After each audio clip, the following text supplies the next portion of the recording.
बिस्मिल्लाहिर्रहमानिर्रहीम। दुनिया की नींदें उड़ चुकी हैं, तेहरान की फजाएं दहल चुकी हैं, तेल अवीव की रातें सायरन की आवाजों से गूंज रही हैं और चीखों की आवाजें आपके कानों तक भी पहुंच रही हैं। जनाब, ये कोई मूवी नहीं है, बल्कि ये एक रियल वॉर है। इसराइल और ईरान आमने सामने। 40 ईरानी ड्रोन फायर। 8 मिनट बाद इसराइल का आयरन ड्रोन पर पहला ब्लास्ट और अगले 60 सेकंड में मशरिक वस्ता की टिकर लाइंस तब्दील हो चुकी और हाई अलर्ट की टिकर चल रही है। तेहरान कहता है this was only a warning. तेल अवीव से आवाज आती है कि रेड लाइन भी क्रॉस हो चुकी है। दोस्तों, यही वो लम्हा है जिसे तारीख फ्लैश पॉइंट 2025 के नाम से याद करेंगे। सांसें रोक लें, आंखें स्क्रीन पर जमा लें, क्योंकि अगले चंद लम्हों में हम आपको वो इन्फॉर्मेशन देने जा रहे हैं जो न्यूज बैनर्स से 10 घंटे आगे की है।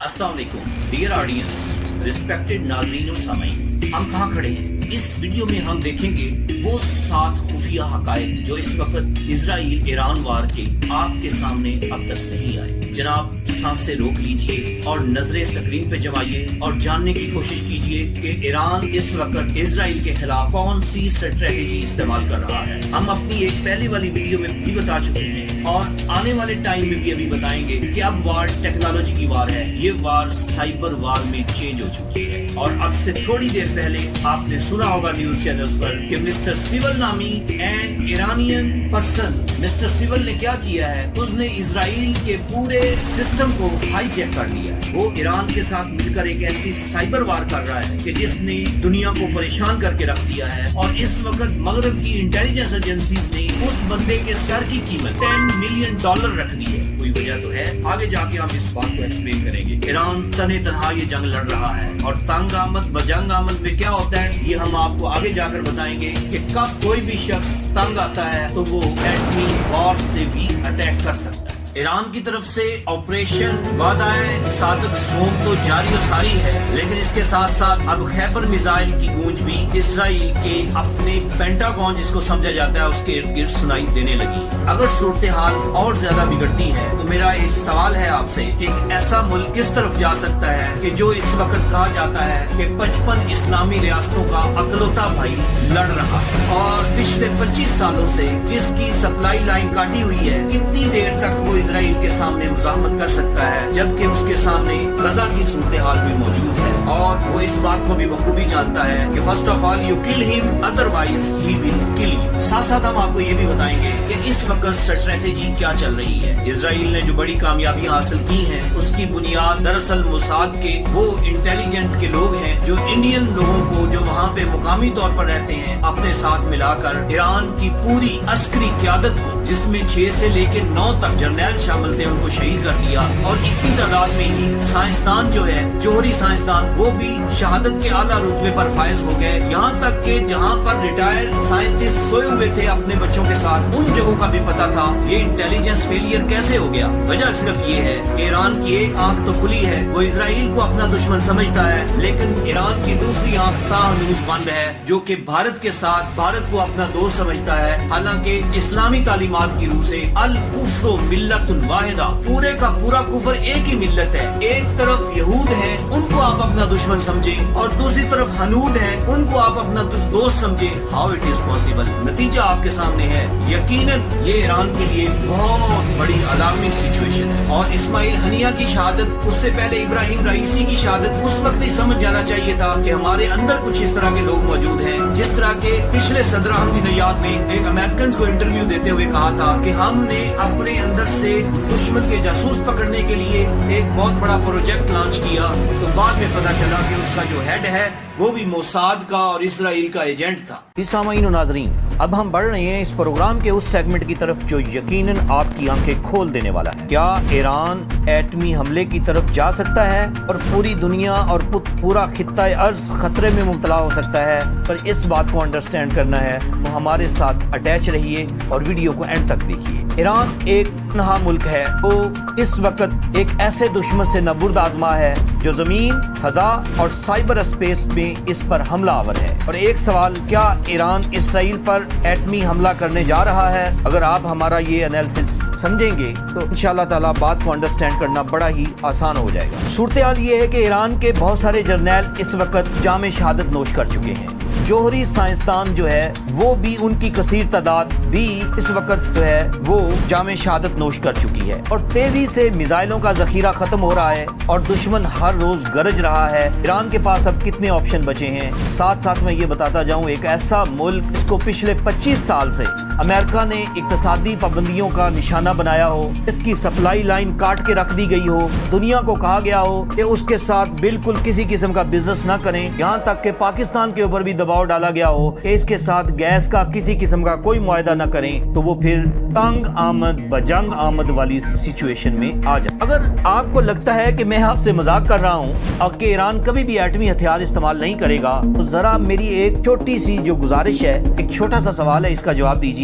غزہ کے قبرستان کو دیکھیے جو اسرائیل نے بنایا ہے. میرا آپ سے سوال ہے کہ اگر غزہ اہل فلسطین کے پاس ایٹم بم ہوتا, کیا وہ آج مٹی میں دفن ہوتے؟ نہیں, ہرگز نہیں, بلکہ اپنے اوپر حملہ کرنے والے دشمن کو مٹی میں دفن کر چکے ہوتے. ایک طرف مذہبی نقطہ نظر سے بھی یہ چیزیں ذہن میں ہوں کہ فتنہ دجال وہاں سے اٹھ سکتا ہے اور ظہور امام مہدی کا زمانہ بھی قریب آ گیا ہے. ایسی صورتحال میں کوئی بھی بڑا ڈیسیژن لینا کسی اسلامی کنٹری کے لیے قطعاً مشکل نہیں ہے. تو ہم گراؤنڈ ریالٹیز کی طرف آتے ہیں. ایران اسرائیل سے 1700 کلومیٹر دور ہے, یعنی اگر وہ کوئی اس طرح کا ڈیسیژن لیتا ہے تو آپ جانتے ہیں کہ پاکستان اور انڈیا والی صورتحال نہیں ہے جو بالکل قریب ساتھ رہنے والے ہمسائے ہیں. اگر ایران اٹیک کرتا ہے اس پر آخری سچویشن میں تو اس کا نقصان اسرائیل سے کم ہوگا, کیونکہ اسرائیل ایک چھوٹا کنٹری ہے اور اس کے اگر چند شہروں کو نشانہ بنا دے تو وہ پورا اسرائیل صفحہ ہستی سے مٹ سکتا ہے. ہر وہ ملک جس سے اسرائیل پنگے بازی کر رہا ہے یہ سوچتا ہے کہ یا تو دشمن کو مٹا دو یا پھر خود غزہ کی طرح صفحہ ہستی سے مٹ جاؤ, اور یہی سوچ ایران کو ایک ایٹمی بٹن دبانے پر مجبور کر سکتا. ذرائع نے یہ بھی بتایا ہے کہ اسرائیل کی پوری کوشش تھی ان جرنیلوں کی شہادت اور ایٹمی سائنسدانوں کے خاتمے کے بعد آیت اللہ خامنئی پر بھی اٹیک کیا جائے, اور آپ جانتے ہیں کہ وہ کس قدر پاورفل لیڈر ہیں, اور ان کی کوشش یہ تھی کہ یہاں پر جو انقلاب کے بعد ایک اسلامی حکومت کی صورتحال ہے اس کو ختم کر کے مغربی طرز کی حکومت جو ہے اس کو سامنے لایا جائے. اور اس کے ساتھ ہی آپ کو یاد ہوگا کہ نیتن یاہو نے چند دن پہلے کہا تھا کہ اس قدر جو عجیب و غریب حکومت ہے ایران کی, ایرانی عوام کو چاہیے کہ اس کے خلاف بغاوت کر دیں.